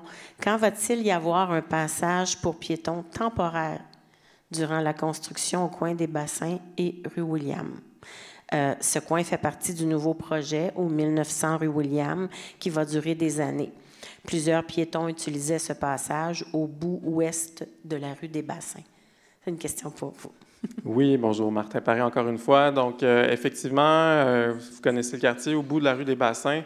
En fait, c'est un genre de cul-de-sac et il y a un passage informel qui se fait sur un terrain qui est privé. Le terrain dont il est question ici, il voit un redéveloppement. Présentement, il y a un bâtiment qui est en cours de démolition et il y a un permis de construction qui devrait être émis sous peu. Donc, je réitère que c'est un terrain qui est privé. On a posé la question au propriétaire à savoir si ce serait possible de laisser un passage piéton temporaire pendant les travaux. On nous a répondu que malheureusement, il y aura une décontamination assez majeure du terrain. Il y aura un pieutage pour des raisons aussi, il y aura de l'entreposage de matériaux de construction. Bref, ça va devenir un chantier de construction. Pour des raisons de sécurité sur le chantier, ça ne sera pas possible malheureusement. Par contre, la bonne nouvelle, c'est que la Ville a négocié dans le cadre du projet immobilier que cette partie de terrain-là, en fait, va être cédée à la Ville et va servir pour boucler la rue des Bassins dans l'axe de la rue de Chatham. Et il y aura un espace vert aussi qui va être aménagé à cet endroit-là et un lien aussi vers le canal de la Chine. Donc, tout ça était prévu au programme particulier d'urbanisme et ça a été négocié avec le propriétaire. On parle dans un horizon de 3 ans minimum. Là. Voilà. Merci, M. Paré. Donc, juste pour on garde ça en tête, là, il est 20h moins 5. Donc, les personnes qui sont debout vont pouvoir bien évidemment poser les questions. Si jamais vous en aviez une pressante, c'est maintenant qu'il faut se mettre en ligne. Donc, monsieur, à vous la parole. André Manta. Ça rapporte aussi avec les automobiles qui sont dans le quartier. D'ailleurs, je m'attendais à ce qu'il y ait des dos d'armes qui soient installés sur la rue des Bassins, à l'est de la rue du Séminaire, parce que c'est un quartier où il y a beaucoup de gens qui aiment beaucoup leur auto, des autos puissantes et bruyantes. Et puis les gens aiment ça partir en fou, soit sur du Séminaire ou des Bassins. Et puis, c'est pas prudent, d'une part, c'est bruyant. Et je me demande s'il y a des plans pour avoir des dos d'armes. Je comprends qu'on a des hivers, puis c'est embêtant, là. Mais pour ralentir, parce qu'il était question d'avoir des atténuations, justement, de circulation, des goulots d'étranglement, mais semble-t-il que ce n'est pas suffisant. Alors...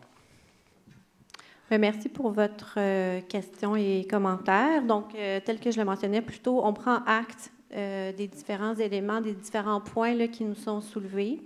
Pour atténuer la circulation automobile, il y a déjà différentes mesures d'aménagement qui sont mises en place. Donc, j'ai parlé de saillies, j'ai parlé aussi de rétrécissement de la largeur de la chaussée. La chaussée est quand même assez étroite dans Griffintown.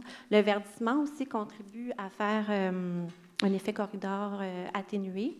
Et l'autre élément, c'est la matérialité sur laquelle on peut miser. Donc, de changer le type de matériaux aux intersections. On le voit, par exemple, à l'intersection Ottawa et du Séminaire, on a du pavé de béton. Donc, au niveau du roulement, ça fait une transition.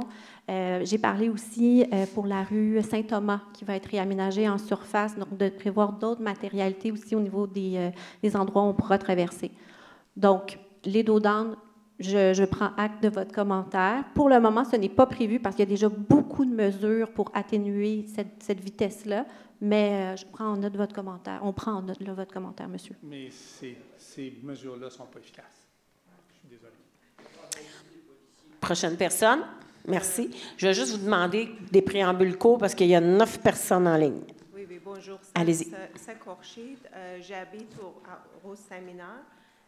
Ça fait 8 ans et il y a beaucoup de constructions et beaucoup de bâtiments à réaliser jusqu'à maintenant. Et je voudrais savoir à quoi rue Séminaire et Montagne, ça va être un parc?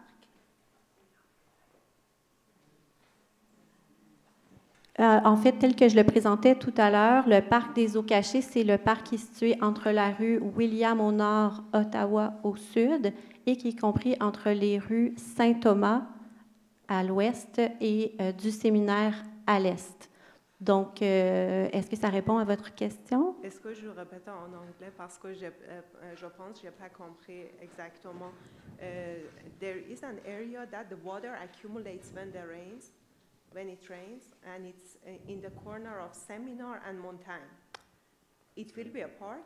Just want to know that. Oui. Yes? Okay. Est-ce que vous voulez qu'on vous montre le plan? Comme ça, on peut revenir sur la présentation, vous allez bien le voir. Vous me direz stop.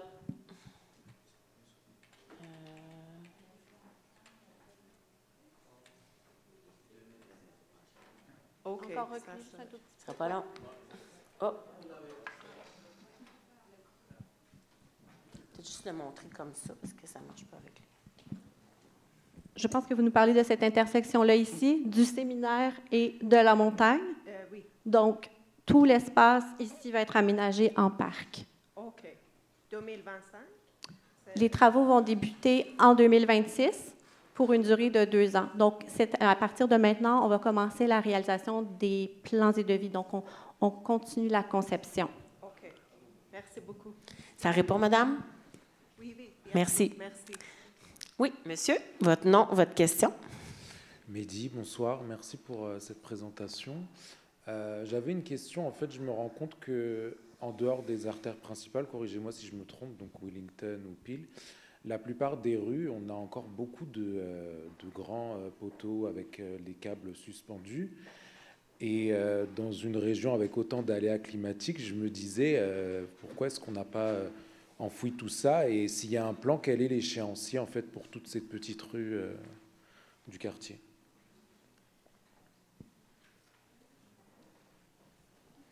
Bonjour. Annie Boutin, ingénieure au service d'infrastructure du réseau routier. Donc oui, l'enfouissement des fils aériens est prévu. D'ailleurs, on fait les premières étapes déjà quand on fait nos projets routiers, nos projets d'aménagement de rue. On construit les infrastructures de réseau électrique télécom souterraines. Donc, mais avant de pouvoir enlever les poteaux, on doit faire cette première étape-là, qui est de construire les conduits souterrains, ce que nous faisons. On doit aussi installer des nouveaux équipements d'éclairage parce qu'il y a des luminaires qui sont installés sur les poteaux de bois. Ce qu'on fait aussi dans nos projets de rue, vous voyez les nouveaux lampadaires. Et donc, ces étapes-là ont été franchies pour certaines rues, William, Ottawa, Yonge. Pour les rues de cette année, on va le faire également. Donc, Murray, Barré, ça va être fait. Et après, c'est les compagnies d'utilité publique, Hydro-Québec, Télécom, qui doivent passer les fils, installer un nouveau réseau de fils dans les câbles. Il y a la conversion de chacun des bâtiments, aussi la conversion en souterrain pour chacun des bâtiments qui doit être fait. Et il y a ensuite les compagnies d'utilité publique, une fois que la mise en service est faite pour le réseau souterrain, viennent enlever les équipements aériens, les fils aériens, et après tout ça, on peut enlever les poteaux. Donc, c'est pour ça que ça prend beaucoup de temps. Tout ça, ça s'échelonne sur plusieurs années parce qu'il y a tous les différents propriétaires d'utilité publique, télécom, qui doivent passer un après l'autre. Mais déjà, il y a certaines rues là, où il va commencer à avoir des travaux. Là, on va commencer à avoir des travaux de Hydro-Québec, des compagnies télécom qui vont venir passer les fils après qu'on ait fait les projets de rue. Là. Donc, oui, effectivement, ça a été pensé et tout le secteur Griffintown va être en réseau enfoui. OK, super. Merci beaucoup. Merci beaucoup pour la question. Madame, votre nom? Bonsoir. Marie-Dominique, ancienne plateau-pitec fraîchement débarquée dans le sud-ouest. Suggestion pour les parkings de visiteurs. Ce qui a été inventé dans le plateau, c'est une vignette quotidienne qu'on achète directement aux bornes de stationnement. Ça n'existe que dans le plateau, à ma connaissance, puis la Chine peut-être. En tout cas, je ne sais pas si ça a été pensé pour le sud-ouest. C'est une des solutions pour la visite, parce que ça permet de stationner dans les zones de résidents. Voilà. C'est noté. C'est ce que je comprends. Madame, votre nom, votre question. Bonjour, Ornella. Une question très, très, très courte. Quelle est votre politique de tonte de gazon? Vous avez parlé de l'importance de la rétention d'eau. L'année passée, j'ai été témoin d'une personne, du personnel de la ville qui tondait le gazon, je pense, à ras-le-sol. Donc, quand c'est à ras-le-sol, je ne pense pas que ça respecte ce principe-là. Et on parle de l'importance, et puis ça ne crée pas vraiment d'ombre si c'est vraiment tondu là, de cette façon-là. Bien, je remercie encore Christian Bissonnette comme tantôt. Donc, je vous remercie pour le commentaire. Je vais faire les validations avec l'équipe. Évidemment, on est vraiment en train de modifier nos méthodologies de travail. Vous l'avez vu, il y a plusieurs zones maintenant qu'on traite là, avec la tonte différenciée. Donc, vraiment qu'on tente de laisser beaucoup plus là, la nature reprendre son espace. Évidemment, on sait qu'il y a certains endroits que c'est impossible. Il y a d'autres endroits aussi, c'est des plaines de jeu. Donc, il y a effectivement de la tonte. Maintenant, on ne cherche pas à faire des greens de golf. Ça, c'est vraiment pas dans notre politique d'entretien. Donc, je vais valider avec les équipes, mais assurément que la tonte dont vous parlez n'est pas habituelle. Très bien, merci. C'est quoi de la tonte différenciée? La tonte différenciée, en fait, c'est de laisser le gazon prendre sa place, en fait, de réduire le nombre de tontes. On va venir surtout en fin de saison faire une fauche pour permettre, en fait, là, à ce que ça puisse pousser encore à nouveau là, en début de saison. Merci beaucoup pour la question. Madame, votre nom et votre question. Daphné. Déjà, je veux dire merci pour les bonnes nouvelles concernant les parcs. Je parle des installations pour les enfants 18-59 mois et pour les clôtures. Vraiment, merci pour l'écoute. Je vais encore parler de parc, par contre. Pour le parc Bassin à Bois, serait-il possible d'aménager un espace temporairement clôturé pour les poupons dans le parc afin qu'ils puissent profiter de l'espace vert en toute sécurité sans qu'il soit nécessaire d'installer des structures permanentes? Je pense à 3 endroits qui ont été mentionnés tout à l'heure par monsieur, je crois, garage, le chalet. Il y a 3 endroits que vous avez mentionnés. Peut-être que ce n'était pas vous, peut-être que j'étais en train de rêver, mais j'ai vu entendu quelqu'un en parler de 3 espaces. Peut-être qu'on pourrait ranger dans l'un de ces endroits des genres de clôtures faciles à déplacer qu'on pourrait ranger là. Je pense un peu au système du parc Vinet où les services de garde se prêtent une clé pour accéder au chalet. Donc, peut-être que ça pourrait être un endroit comme ça, on rangerait les clôtures amovibles temporaires qui feraient en sorte qu'on pourrait délimiter un espace pour les poupons parce que Griffintown accueille des familles, de plus en plus de familles, et dans ces familles, il va y avoir des poupons. Et ces poupons vont fréquenter des services de garde et ben, ils pourraient aller dans un parc où on a pensé à eux aussi. Puis Griffintown serait le premier endroit, je pense, à Montréal à avoir pensé aux poupons. Parce que je ne pense pas qu'il y ait d'autres parcs qui le font à Montréal. Vous pouvez applaudir. Oui, bonsoir Daphné. Merci, merci pour votre commentaire. On s'est rencontrés la semaine passée à ce sujet-là. On n'a pas de réponse ce soir pour vous, pour votre proposition, mais c'est certain qu'on va la prendre en délibéré, puis on pourra vous faire un suivi à ce sujet-là. On est bien conscient des besoins des CPS. Merci. Merci beaucoup de l'avoir exprimé. Madame, votre nom, votre question? Bonsoir, Vanessa Larouche. En fait, ma question est plutôt d'urbanisme commercial. Est-ce que l'arrondissement considère l'équilibre commercial quand il autorise une implantation de grandes surfaces comme le Maxi, par exemple? Est-ce qu'il y a un plan pour les commerces plus petits, c'est-à-dire? Oui, question, je vais essayer de répondre simplement. En fait, comment on fonctionne, c'est par zonage. Donc, il y a différents types de zonage par différentes rues.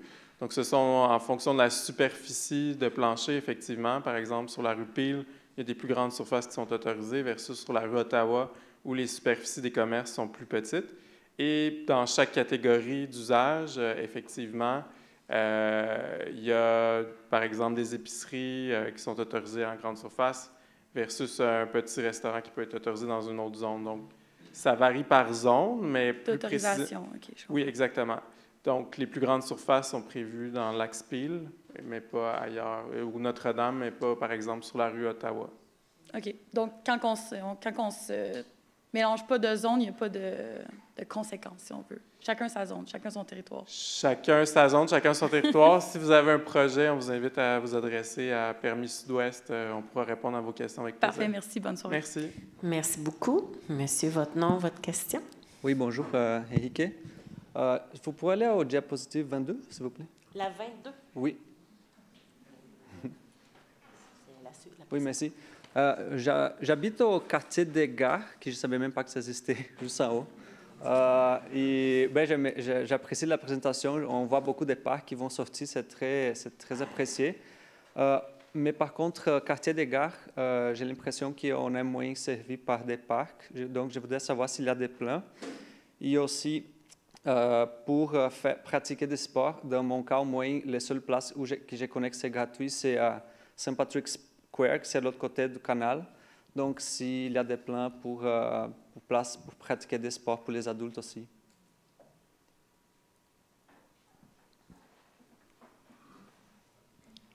Oui, un peu comme Guillaume Bélanger, quartier des Gares, Saint-Jacques. Oui, effectivement, là, au niveau du quartier des Gares, il y a des parcs qui sont à l'étude présentement, dans le fond, là, qui se retrouveraient par-dessus l'autoroute Ville-Marie, qui, à terme, dans le fond, on vise à implanter un parc là. On est présentement à l'étude, fait que je n'ai pas de date encore en tant que telle à vous prononcer là, ou à vous annoncer.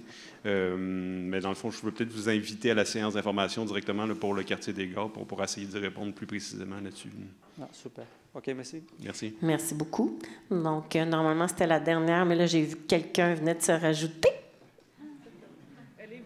Bonjour Thierry. Moi, je voudrais savoir si de Montréal, le chiffre d'affaires de Oslo, Dubaï, Singapour ou Genève, parce que je ne sais pas qu'est-ce qu'il y en a. C'est des super beaux projets. C'est vrai que les routes sont à faire et qu'il y a des besoins de parcs.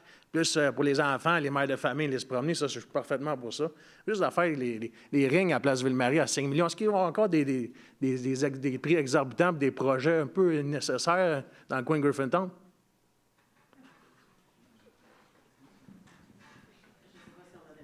OK. J'ai une autre question rapide parce que là... Je peux peut-être juste répondre partiellement à votre question, monsieur. Dans le fond, comme je le disais en introduction pour le parc des Eaux-Cachées, on essaie de plus en plus on intègre de plus en plus les principes de sobriété écologique dans nos projets. Donc, on essaie de faire la bonne intervention au bon endroit.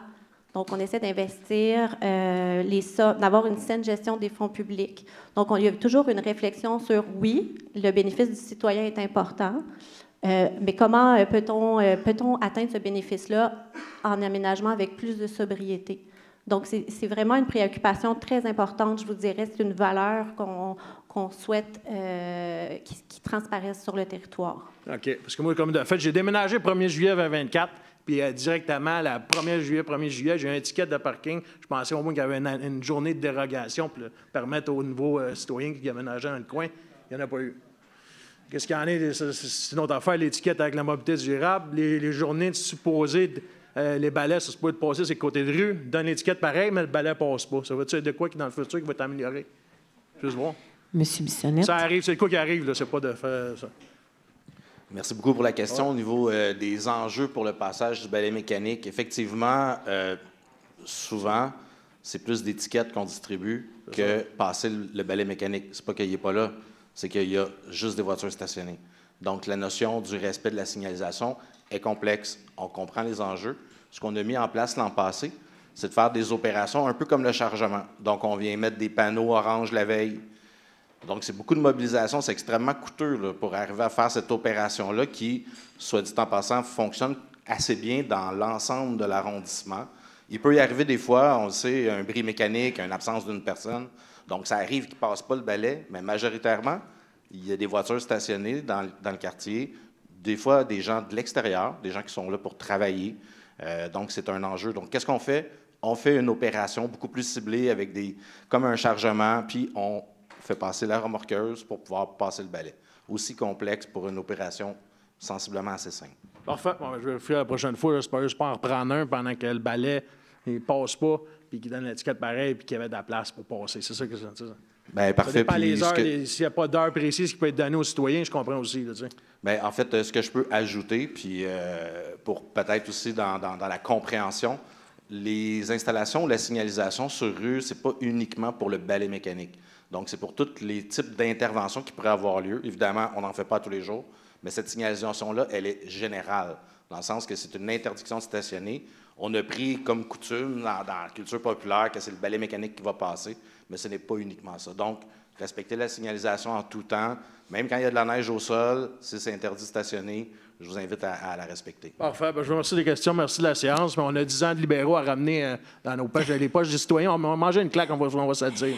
Merci pour le commentaire. Merci pour les questions. Madame, votre nom et votre question. Oui, bonsoir. Merci pour la présentation. Mon nom, c'est Vassilissa. Je voulais juste savoir, à côté du parc des eaux cachées, dans le triangle de William, Ottawa, puis Saint-Thomas, en ce moment, il y a une bâtisse d'un étage de plusieurs... d'une brasserie puis un fleuriste. Je voulais savoir, est-ce qu'il y a des plans de mettre ça à terre et mettre un bâtiment ou est-ce que ça va rester comme ça? Je voulais juste savoir. Oui, bonjour. Merci pour votre question. En fait, il n'y a pas de projet formellement déposé. Il n'y a pas d'autorisation qui a été donnée par l'arrondissement. Par contre, on est conscient qu'il y a un nouveau propriétaire et qui souhaite à moyen terme redévelopper. Donc, c'est fort possible que d'ici 5, 6 ou 10 ans, pour voir peut-être un peu moins, il y a un projet de redéveloppement à cet endroit-là. Puis est-ce que ça va être possible que c'est c'est un bâtiment de 20 étages ou il y a des maximums que... Tout ça va être négocié dans le cadre de l'autorisation réglementaire. Parce que juste à côté, il y a un bâtiment de 20 étages qui vient d'être construit, puis je trouve que ça va faire beaucoup. Mais... Oui. OK, parfait. D'accord. Merci beaucoup. Merci. Merci beaucoup pour avoir posé la question. J'avais dans ma liste, justement, peut-être juste une ou deux qui n'a pas été abordée.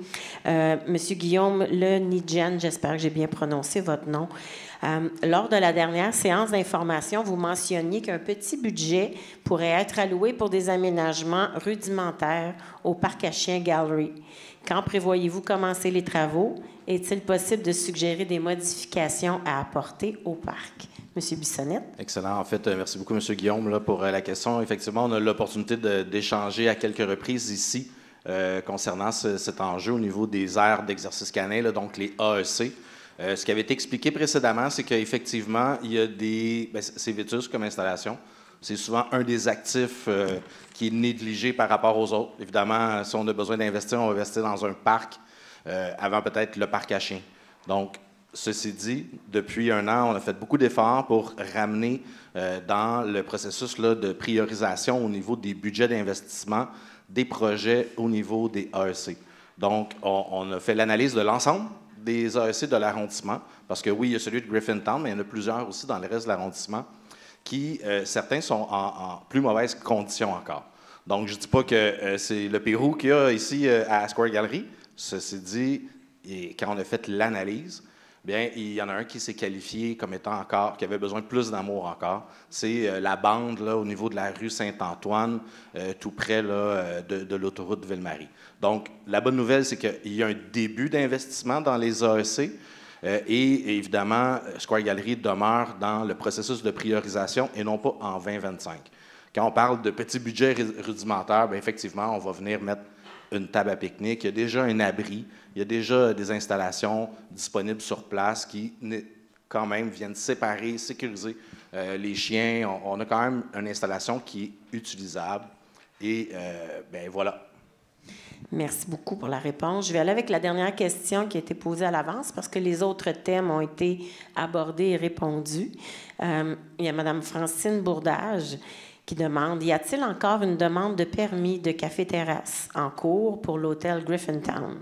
Cet hôtel a fait installer un bassin d'eau l'an dernier. Il me semble y avoir aucun système de filtration d'eau en fonction. Il y a donc une mare d'eau verdâtre inutile sur la rue Ollier. Un beau bassin pour la prolifération d'insectes tels la tique de Lime. Est-ce que la Ville intervient dans ce type de situation? » Oui, bonjour. Bien, absolument. Encore une fois, Martin Paré. D'abord, je tiens à dire que le bassin, en fait, ça a été une négociation avec le promoteur immobilier et que c'est l'arrondissement qui a exigé que l'aménagement paysager soit complété. Effectivement, il y a un projet de café-terrasse en lien avec l'hôtel qui se trouve dans le bâtiment de cet immeuble-là. Il y a une autorisation qui a été donnée par l'arrondissement. Probablement que l'aménagement va se faire ce printemps. Maintenant, concernant le bassin à proprement parler, je ne suis pas au courant personnellement là, du système de filtration. Est-ce que la pompe a été partie cet été, cette année encore? Je ne peux pas vous dire. Mais chose certaine, effectivement, s'il y a une nuisance de l'eau stagnante, c'est considéré comme une nuisance et l'arrondissement va intervenir le cas échéant.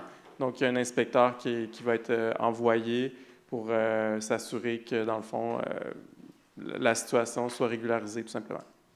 Merci beaucoup. Donc, avant de conclure la soirée, j'inviterai Mme Tan Chanli, qui est conseillère d'arrondissement, pour le mot de la fin.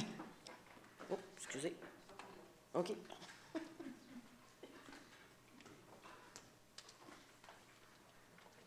Bonsoir tout le monde. Merci d'être venu en si grand nombre. À chaque année, on fait ça 2 fois par année, puis on dirait que ça fait juste augmenter comme assistance. Moi, j'habite à Griffintown, comme le maire le dit, depuis 2015. Donc, ça fait 10 ans que je vis dans les travaux de la ville, des chantiers de construction à côté de moi qui piotent quand je travaille à la maison. Donc, je suis au courant de tout nos enjeux qu'on a dans le quartier. Mais aussi, on a un super beau quartier avec une super belle communauté. Puis, je vous dis, comme élu, on est très présents dans nos quartiers. On habite dans l'arrondissement. Ben, personnellement, j'habite dans Griffintown. Mes collègues Craig et Benoît y habitent dans leurs quartiers respectifs. Donc, n'hésitez pas à nous contacter s'il y avait jamais il y a des enjeux, que ce soit au 3-1. Vous pouvez toujours contacter le 3-1 pour les questions plus quotidiennes. Mais si vous avez des enjeux un peu plus complexes à expliquer, n'hésitez pas à nous contacter. Nos coordonnées sont sur le site de la Ville de Montréal. Puis, on va vous répondre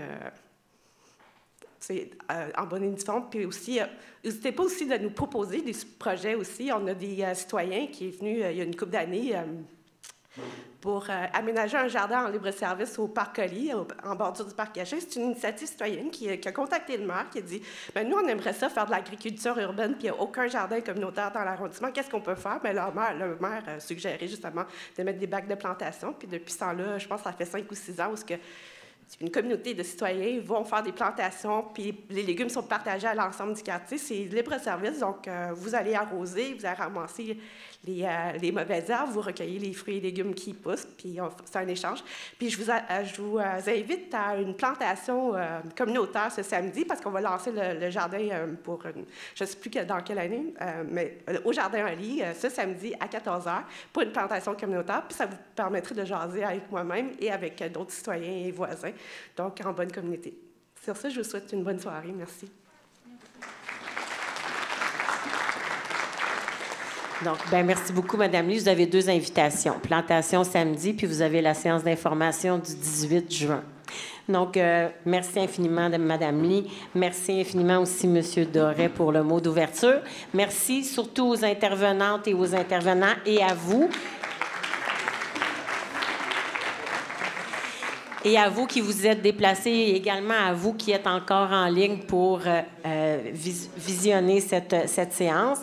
Je vous rappelle que la présentation, des fois, il y a des plans qui sont intéressants qu'on aimerait revoir, mais la présentation, elle va être déposée prochainement sur le site Griffintown.